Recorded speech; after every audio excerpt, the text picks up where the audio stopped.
Okay, and again, so welcome everybody. My name is Alex Oliver. I'm an investment advisor with First National Corporation. Thank you for joining us for our webinar today. We produce a series of webinars in affiliation with Schwartz & Schwartz Accountants as part of our Financial Bootcamp series, which I'll talk about. So we're restarting these up as we had in the spring. We'll have a few more throughout the fall, and then we'll ramp them back up in the spring again in 2020. So today we're going to be talking about 401k plans. This presentation is going to be particularly interesting for business owners who are in charge of their retirement plans at work.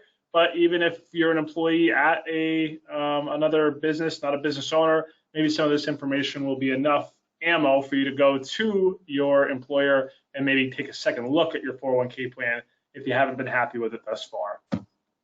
Just to give you a little bit of background on myself and First National Corporation, we are what's called a registered investment advisor. Which means we're an independent firm located in Rockland, Massachusetts on the South Shore, south of Boston by about 30 minutes. We have two sides to our practice: wealth management, which is where I say I spend about 70% of my time working with individual clients, helping outline their financial plans, getting ready for retirement, saving for college, things of that nature. But then the rest of our time is spent with 401k plans, cash balance plans, profit sharing plans, simple IRAs, all sorts of retirement plans that we are the fiduciary on. At this point now, it's actually upwards over 60 different retirement plans with over $300 million in assets. And this particular time, we're doing this webinar here in August, is a very busy time for 401k plans. For businesses that are starting up a new plan, they have a deadline of October 1st to put that in place. So I'm knee deep on this topic right now and can really give you some good background as to what the marketplace looks like. But what you should know that we serve as the fiduciary on the plan, meaning we're looking out for the best interest of the employer and the employees. And I'm going to go through the different parties involved with a 401k plan today to give you an idea as to how we do that. Just as a little housekeeping, we, again, as I mentioned, do a lot of different webinars with Schwartz & Schwartz Accountants, and those can all be found on their website, schwartzaccountants.com/events. You can see a small sampling of the webinars that we've done. I think there are about 3 or 4 more beyond what are listed here, but we go through a variety of different topics. Coming up, we'll be also going over things like how to become financially independent and retire early, different tax strategies that revolve around that. So many different topics: estate planning, insurance, avoiding taxes, maxing out investments that we can talk about. So again, today is just one of an array of topics that we discuss here. Okay. And one disclosure before we go too far here, anything I talk about here really should not be taken as advice, more so general principles revolving around the 401k plan. So as always, before making a switch with your 401k, make sure you consult an advisor to make sure you get the right advice based on your individual situation. Okay, so let's talk about the landscape of 401k plans. And the reason I really wanted to make this presentation was because I'm in the middle of several transitions where 401k plans are moving from one record keeper to another. And I think one thing I've started to realize is that these 401k plans, if you're a business owner, you may have set this up 5 or 10 years ago, and you have so many things on your plate that the retirement plan doesn't necessarily get a lot of attention. You've hired an advisor to take charge of what happens with the retirement plan. And in my experience, when we take over retirement plans from other advisors, it's almost something that the advisor doesn't spend a lot of time on. They don't come out and do visits on site. Maybe they don't have an annual meeting to look at the plan fees year by year. And maybe there's a conflict of interest that prevents them from wanting to do that. Maybe they don't want the plan fees to be lowered. And it's important to understand that in a lot of ways, plan fees can be lowered. I just have here some statistics where larger plans, plans that have $100 million in assets, these would be somewhat larger corporations, plans fees have declined by about 20% since 2013, so that's a pretty significant drop. It should be noted that not all plan fees have dropped since then, though. Smaller plans with about $10 million in total assets, those actually have increased by 12%. So as we talk about the different kinds of fees that go into a 401k plan, I'll note that we probably all know, everybody on this webinar probably already knows, that investment fees certainly have dropped. Since 2009, that's been about 30%. So, back in 2009, it might not have been uncommon to see a mutual fund that was charging well over 1% for their expense ratio, maybe 1.5%, maybe 1.8%. Those days are really gone, thanks to companies like Vanguard, who have really dropped fees, ETFs that have really brought fees down. So that's a great plus for our industry as a whole. And something that we can certainly look to improve with a lot of new transitions, because there are still some plans out there that are bad, that have expense ratios well over 1%. But again, with smaller plans, we may be able to cut the expenses for investments, but maybe because of compliance concerns, since the regulatory environment around these plans has really changed, where a lot more lawsuits from the Department of Labor have come into play, those compliance costs typically have gone up since you've set your plan up in 2013. So we want to make sure that we are not just trying to get the cheapest plan possible, but spending our dollars in the right place. So let's cover those different fee components to make sure we start off on the same foot here. So 4 places that you're typically spending money on a 401k plan. The first would be your record keeper. This might also be called your custodian.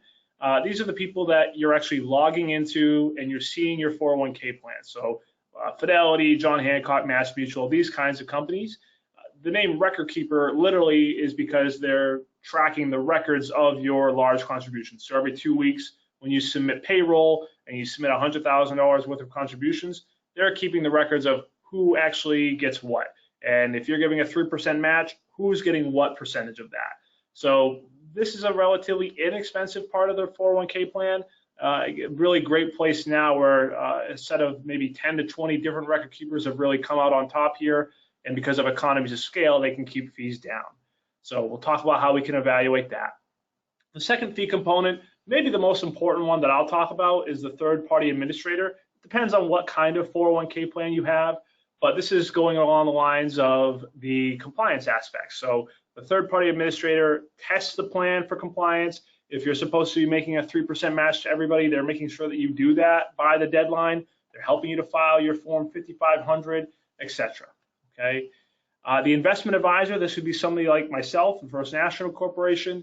We serve as the fiduciary on the plan. I like to say that we're essentially the quarterback of the 401k arrangement. So with these other parties involved here, First National Corporation, as I mentioned, registered investment advisor. So we are agnostic as to whether you use a Vanguard mutual fund or a Fidelity mutual fund or a John Hancock mutual fund. We just want to make sure that with all these parties involved, we're paying the right fees and getting the right amount of service and investment return in some cases. So we also do part of the employee education. So in being a fiduciary, we want to make sure that your employees don't ever feel like your 401k plan is not suitable to them. So by giving employee education, explaining the investments, that way when you get into a recession, they don't start coming back to you and saying, well, we have bad investments in the plan. Well, no, not necessarily. We have a whole process for evaluating those investments, and that's what we'll talk about again today. And then finally, we've talked about investments. That's that fourth component where your fees will end up going to. So let's break these down a little bit.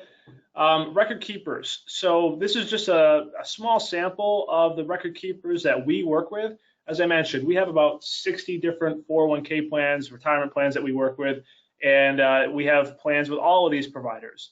These days, our top provider has been Fidelity and Empower Retirement. They're the 2 largest players in this space. But one thing that you should understand, again, if you are a business owner, is that each of these different companies kind of fit a different model. So while Fidelity and Empower might be great if you're General Electric or Google or something like that, where they're going to really keep your fees low and relatively, actually, the plan is simple because it's so large. There are other kinds of companies out here that just play in different sandboxes. So Mass Mutual, for instance, is a good example of a company that if you're in the 50 to 100 employee range, they're great for not only keeping costs down, but also being able to allow for support. So they have a great education staff that can go out and visit your 20 or 30 different offices around the country, whereas a company like Vanguard really wouldn't offer that service. So it just depends. Obviously, again, we want to keep fees low, but based on the structure of your company and the size, would depend on what kind of provider we would end up going out to. Okay, so this is the record keeper, and again, one thing I'll say on this as well is that typically these record keepers are fund agnostic. So if we have our 401k plan at Fidelity, I, as the investment advisor, am typically able to choose investments from anywhere. So from Vanguard or from MassMutual or Prudential, I can use their mutual funds on the Fidelity platform. That has not always been the case, and in some cases still is not the case. I think maybe even as recent as 5 to 10 years ago, if you had a 401k plan at Fidelity, you may only have access to Fidelity mutual funds, which is not a good arrangement. Sometimes we are forced to be in that position. I can think of my startup plans. If I'm starting up a new 401k plan for a dentist, for example, T. Rowe Price is a record keeper that I use pretty frequently because their costs are rock bottom. But the downside is that they actually have to use the T. Rowe Price target date funds in that case. So a little bit of a conflict of interest there. Luckily, T. Rowe Price target date funds have been performing well, and we actually use those target date funds in a lot of our other plans that are on the ADP or MassMutual record keeper side. But it is just something to keep in mind. Typically, you want to be able to have access to all kinds of investments. Okay, so that's our record keeper. Our third-party administrator, this cost is going to be probably the most variable of anything we talk about today. If you're a larger plan with a relatively simple structure, so you don't have a complex profit-sharing formula or a complex matching formula, a lot of companies, again, if they're a little bit larger, will actually bundle this service with the record keeper. So for example, if you choose Empower or Fidelity, you may not have a separate third-party administrator. They might actually do that relatively in-house or have another company that they do all their plans with. So that actually can help keep costs down. However, we don't necessarily want to bundle this third-party administrative service to a record keeper if there's anything complex at all. So again, I always come back to my dentist because these are the kinds of professional service organizations that the owner makes a significantly amount more money than their employees, and they can install profit sharing formulas that allow them to contribute a higher percentage of their salary to themselves as opposed to their employees. And so in that case, we may actually want to have a more complex formula, and the extra cost is going to be warranted. So that's just something to, again, say that we want to keep costs down here, but we don't necessarily want to go rock bottom. I've actually had some plans that have just set up a very simple pro rata formula where everybody gets 5%, and that keeps your costs down, but that doesn't necessarily help you from a tax deferral perspective or make the employee match worth doing. So we do want to make sure we take a second look at that. Okay, so that's our third-party administrator. Investment advisor. This is, again, my sandbox here. This is what we serve as on the 401k plans. I would just make you aware here that there are several different kinds of investment advisors that you may have on your 401k plan. The investment advisor is supposed to be evaluating these investments and choosing them appropriately, again, evaluating them on a quarterly basis. So that way, if a mutual fund in the mid-cap space is underperforming, we can swap that out with a different mutual fund. But depending on how you set up your 401k plan, they may have some conflicts of interest. So as I say in bullet number 1, they could actually work for the record keeper themselves and earn payouts based on assets that flow into the record keeper's funds. So we're going to go through a principal plan a little bit later in this presentation, where I am taking over that plan, and the previous advisor was also an employee of Principal. So guess where most of the assets were? They were in Principal mutual funds, and those weren't necessarily the best or cheapest mutual funds available to the plan. So this is typically a bad idea to have as an investment advisor, somebody who also works for the same company that you're holding your assets with. But again, if you've started this plan up from scratch, that might have been the cheapest way to do it originally.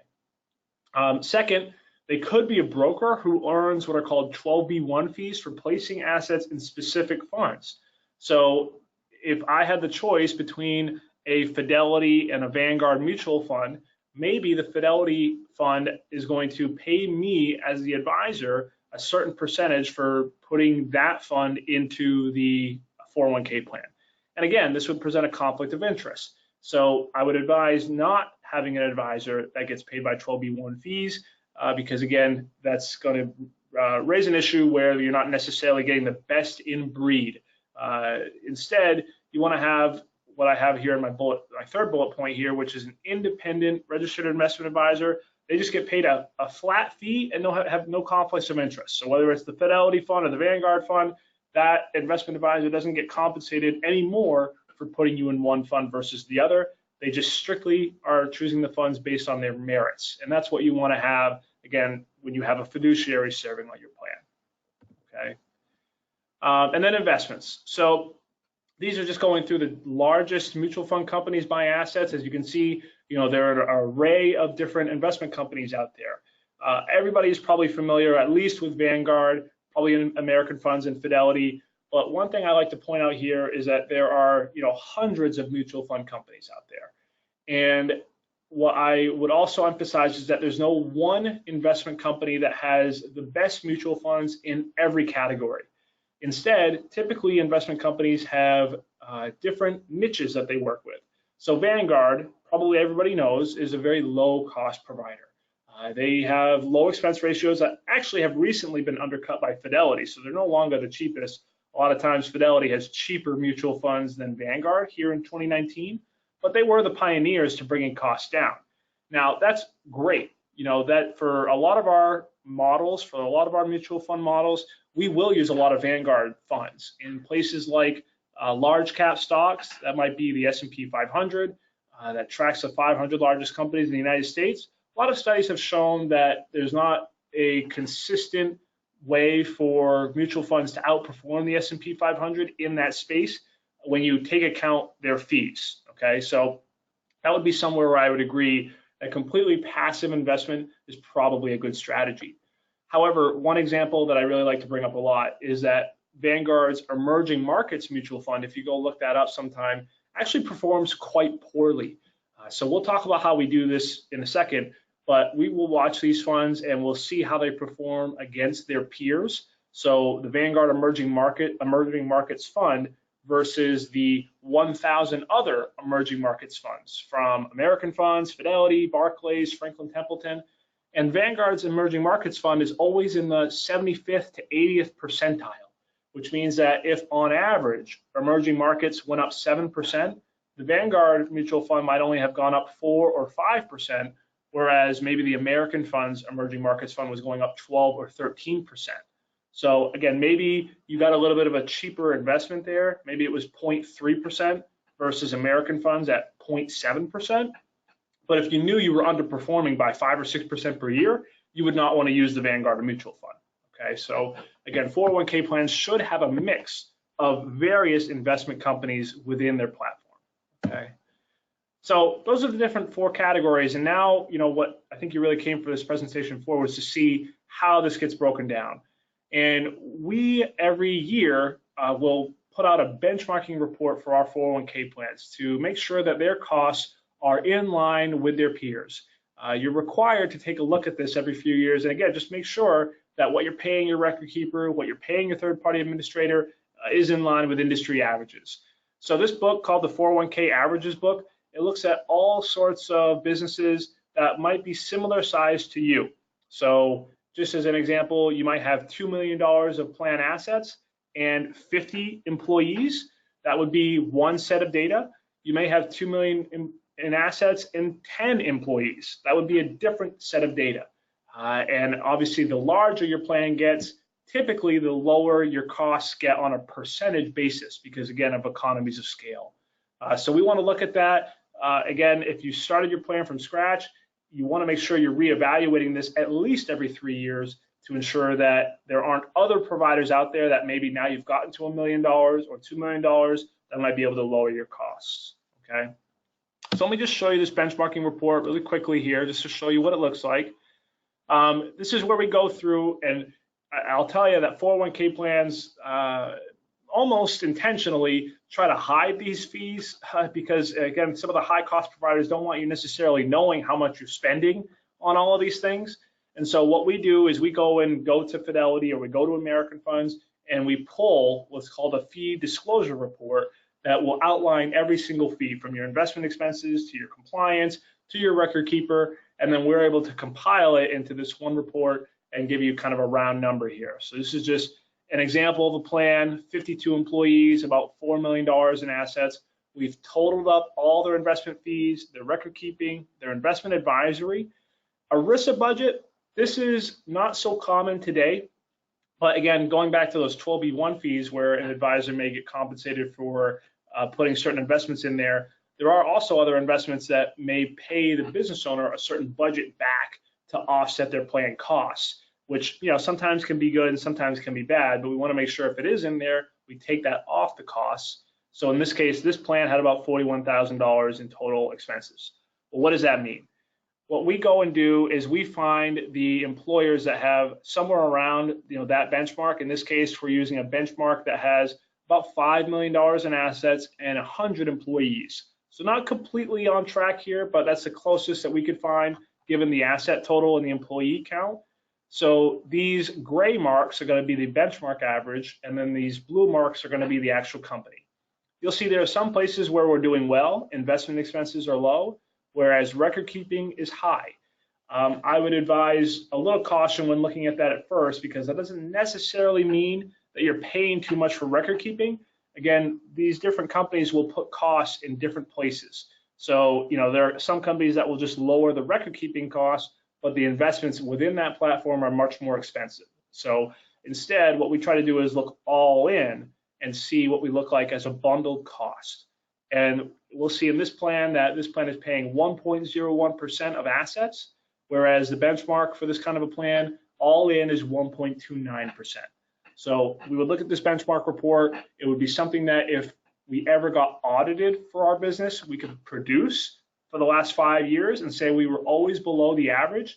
Again, I know this may sound like a foreign concept, but if an employee were ever to sue you and say that your plan fees were too high, we would again be able to very quickly say we've run this report every year. We know that the plan fees are not high based on the averages that we've been looking at. Okay, so that report at least will give you some peace of mind to know that we're in the ballpark, or maybe there are some areas that we can improve upon.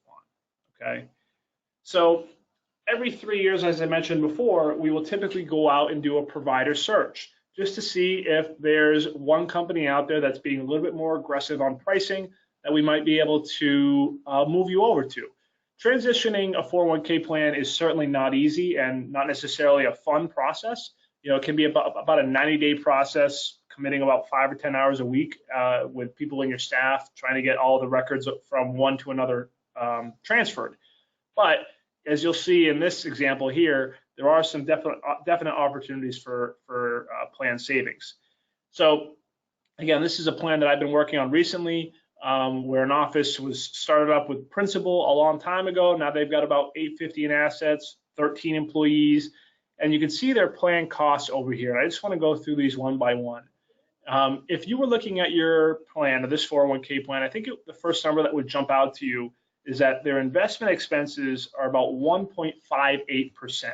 So within there, their mutual funds are all somewhere around 1.3 to 1.7%, which again, if anybody is paying attention to their investments, that is an incredibly high number. And that again is where principal is making a lot of their money. All of the funds within this principal plan are principal mutual funds. So it was pretty easy to be able to look at that for me and say, well, this plan is actually paying a lot of money. But we have to look at everything first. So we also took a look at the record keeping fees. This is what principal charges to have them on the platform, 0.32%, which again, we're going to see is kind of expensive. Their investment advisor hired by principal was earning 0.75% on the plan. Okay, so I don't really know what this advisor is doing exactly, since they're all principal mutual funds, but he's earning his 0.75%. And then the third-party administrator is technically bundled within this plan. But I just want to go down to this note right here. Principal's bundled arrangement does not include fees for profit sharing because they haven't been making any yet. They actually set them up with a pro rata formula, and so it was always way too expensive to make profit sharing allocations. So as part of my evaluation process, I go out and look at a couple of different companies. In this case, we've looked at T. Rowe Price and Empower. We've also looked at a separate TPA. In this case, the company is called Ascensus, and we've compared the costs. So since I'm choosing the investment menu, we know this is going to be relatively inexpensive, 0.39% on either of these platforms, which is great. This is going to lower costs quite a bit. record keeping is also going to come down on the T. Rowe Price side, not so much on Empower. As I mentioned before, T. Rowe Price will have their mutual funds over here in the target date funds, whereas Empower does not have any mutual funds that they put out there. So the investment menu that we put on there is completely up to me to customize. So they're a little bit more expensive because of that. Again, T. Rowe Price makes money on the mutual funds. Investment advisor, that's First National Corporation, that price is going to stay the same. The third-party administrator, that's going to stay the same if they move. And again, the most important number that we're looking at is all in, what are the total costs? And regardless of whether they go to T. Rowe Price or Empower, they're going to save quite a bit of money, maybe even half of their expenses, or at least around $8,000. And in this case, even though there's a $3,000 difference here, we actually did go with Empower due to their economies of scale, due to their different tiering structures. They're pretty close to $1 million here. So within a year, a lot of these costs are going to come down. And we like the flexibility of having an open architecture investment plan. So this is where we ended up deciding to again, make a move, go to Empower, and save this company quite a bit of money. And that's something that, again, we can do with any 401k plan. Okay. One other thing I just want to make sure I sort of, as we wind down here, talk about the investment process. Again, this is where I'm spending a lot of my time. If your 401k plan is not getting a report every quarter with how your investments are performing, you should really, again, take a look at that. We put this report out every quarter just to show you your mutual funds within your 401k plan and how we evaluate them. So again, I want to make sure I emphasize that we don't necessarily choose the cheapest mutual funds for every category. As you can see in our different criteria here, we do want them to be in the top 50% of their peers. That is one of the factors that we look at. So if the average fund within the emerging market space is charging 1%, we want to make sure that the plan expenses of any mutual fund we choose are less than 1%. It doesn't have to be 0.2, but it has to be less than 1, okay? And you can see here for these mutual funds, they all meet the expense ratio aspect of our criteria. But beyond that, we're looking at consistent returns. Just because they have one bad year is not a reason to kick them out of the plan. But we do want to have some consistent 1, 3, and 5 year returns where they're in the top 50% of their peers. We want them to be in the top 50% for standard deviation. That's the amount of risk that they're taking relative to their peers. The amount of turnover, we want that to be low, so they're not just buying and selling frequently, trying to make different calls and not sticking with them. We want them to have a slow and methodical process. We like managers that have been in the mutual fund for at least 3 years. So if there's a manager fund on the Fidelity Mid-Cap Index, that might give us a concern, and we might want to consider looking elsewhere. But again, as you can see on this menu, all managers have been there for at least 3 years, so we can be pretty confident in their investment style. And then last thing I'll just note here, we also want to make sure that they stay within their style. So there are many companies out there, large, mid-cap, small, foreign. There are large growth, large value. We want to make sure that the mutual funds that we choose stay within their lane. So if they are a small cap growth company, eventually their companies are going to be too big to be considered a small cap growth company. They might become a mid-cap company. And we want these mutual funds to be disciplined enough to sell that company when it becomes too large for the small cap growth space. So if they're drifting on style, we don't want them to start acting like a large cap fund because my retiree or my 25-year-old employee is investing in different mutual funds based on how they will perform in certain models. Okay, so there's a whole process that goes into evaluating these mutual funds that, again, we don't want to just look at the lowest cost possible. That's definitely a dangerous endeavor. Okay, so I hope we've given you just some high-level ideas as to how to look at your 401k plan, how to look at your fees. Hopefully, a lot of ways to drop your fees, but in some cases, we don't want to necessarily go rock bottom. We want to be careful with that. So one thing that we're doing with this webinar is offering a free benchmarking report. If you would like to take a look at your 401k plan to see if your fees are in line with the 401k averages, feel free to send me an email by Friday, and I can look up your name, your business. We'll look up your 5,500 to get an idea of some of the fees that you're paying within there. And then if you just email your record keeper for a plan fee disclosure, that should allow us to have all the information that we would need to be able to look at your plan.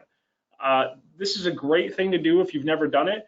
Many times, actually it happened when I was looking at that principal plan, just by asking for the plan fee disclosure means they know that you're thinking about leaving them, and they might actually start cutting their fees immediately to keep you on board. So just by going through this exercise, you might be able to save a little bit of money. I've helped many other businesses that didn't even end up working with us to lower their fees. So August 16th, if you'd like us to take a second look, send me an email. Otherwise, we would just say keep in touch. Our website, fncadvisor.com. We've got a lot of great resources out on there. We write a lot of different blog posts, put out a bunch of different emails on these kinds of topics. So feel free to visit that website. If you happen to be a dentist on this phone call, I might point you to this dentist tab here, because I've put a little ebook out that goes through a lot of different personal finance topics that are probably 80 to 90% relevant for everybody, but definitely 100% relevant for a young dentist or even a mid-career dentist that is trying to get their finances in order.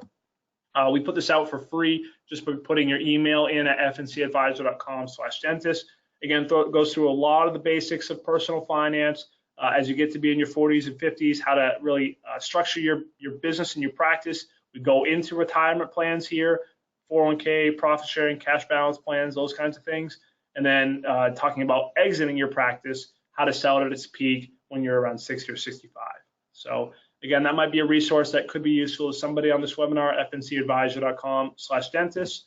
Otherwise, for everybody else, feel free to just hang on to our information. You can sign up for our blog or shoot me an email if you have any questions about today's presentation or anything else that you may think is relevant. So again, thank you everybody for joining. I appreciate you taking the time today, and we look forward to having you back next month for our next webinar.